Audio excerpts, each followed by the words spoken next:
lebih disebutkan yang menyuruh. Ya kalau dalam hal menyuruh melakukan tadi, dari inisiatif melakukan delik ada pada yang menyuruh.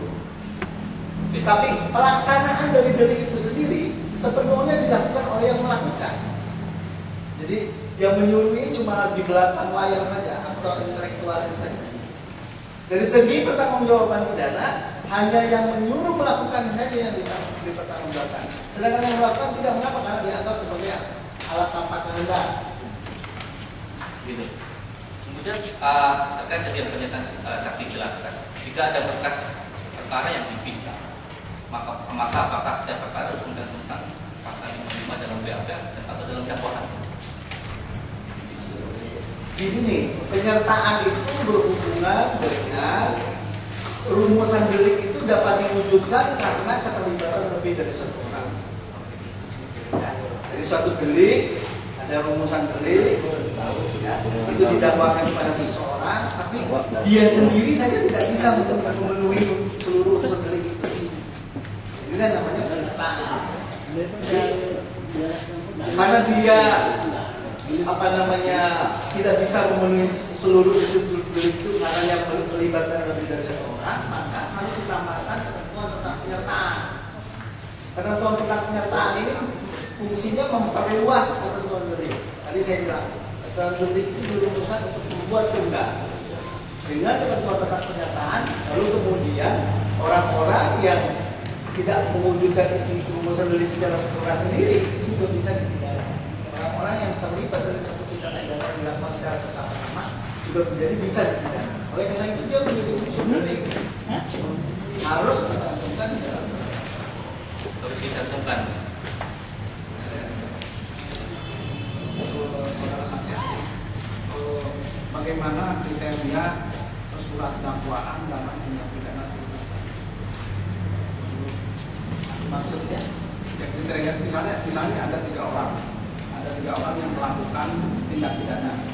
Kemudian dakwaan yang ideal menurut perspektif Kuhap atau ahli itu bagaimana itu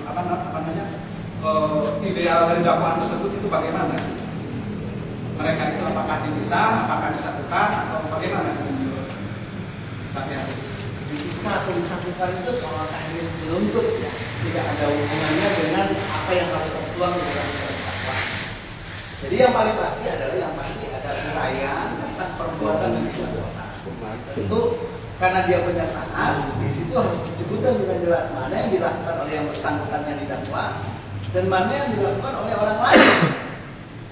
Orang lain yang mungkin tidak didakwa dalam dakwaan itu, didakwa dalam dakwaan lain. Sehingga kemudian atas perbuatan yang bersangkutan ditambah perbuatan orang lain itu menyebabkan seluruh unsur delik tadi terpenuhi. Kalau misalnya begini, ada suatu perkara yang didakwa telah melakukan tindak pidana. Kemudian ada perkara lain yang dikaitkan dengan perkara yang pertama tadi. Kemudian dia dikaitkan dengan tindakan turut serta bersama-sama melakukan tindak pidana dengan perkara yang ada di dakwa atau diputus tadi. Itu kira-kira bagaimana menurut ahli? Apakah dakwaan tersebut sah atau bagaimana? Jadi mungkin begini saksi, apakah dibenarkan secara hukum pidana, secara hukum apabila ada tiga perkara tadi dan yang satu sudah diputus tadi dengan pelaku tunggal katakan, dan yang dua perkara ini menyusul, kemudian di BAP ada tambahan satu perkara sudah diputus, kemudian ada BAP tambahan yang kaitannya dengan yang sudah diputus ini, ada BAP tambahan dari polisi. Apakah penentuan penyertaan itu harus dari awal atau bisa berjalan? Ya semestinya kalau memang bentuknya penyertaan yang pertama pun didakwa dalam bentuk penyertaan. Itu sudah ditentukan dari awal. Kemudian menurut saksi, siapakah yang bertindak untuk dan atas nama suatu perseroan terbatas dalam hal bertindak di dalam dan di luar pengadilan berdasarkan undang-undang perseroan terbatas secara hukum pidana? Pertanggungjawabannya siapa yang bertanggung jawab? Begini, dari segi hukum pidana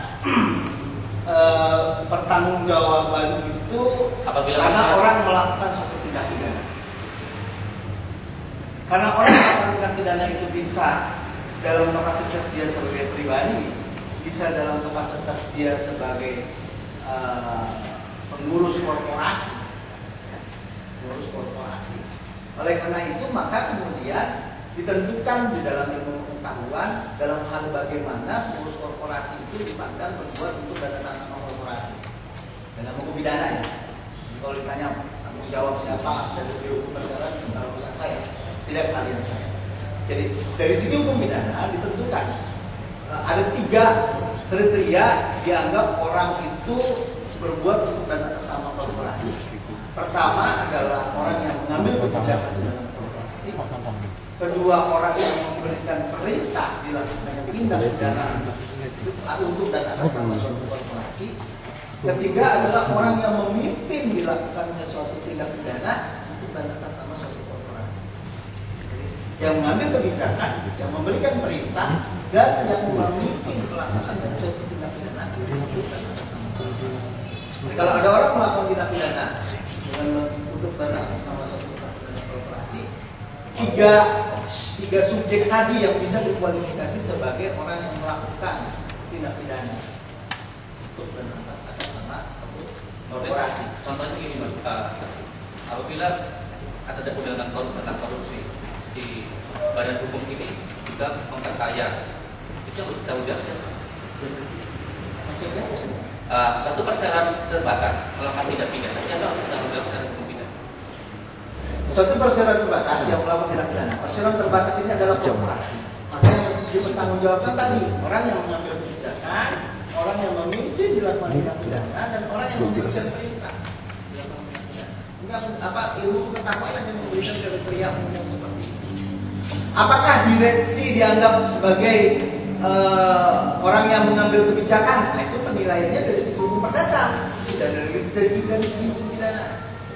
Apakah manajer adalah orang yang melaksanakan memberikan perintah kepada unsur tindak pidana? Itu penilaian dari segi hukum perdata, dari segi hukum perseroan. Hukum pidana cuma menentukan inilah batas-batas dari pertanggungjawaban dari segi korporasi. Karena kita tidak ada 2 sistem berkenaan dalam korporasi di sini, ada respondeat superior, ada yang berkenaan dengan delegasi seperti ini. Kita menganut yang delegasi, ya, yang berdasarkan sistem delegasi. Jadi gini, contohnya gini, saksi, apabila dalam suatu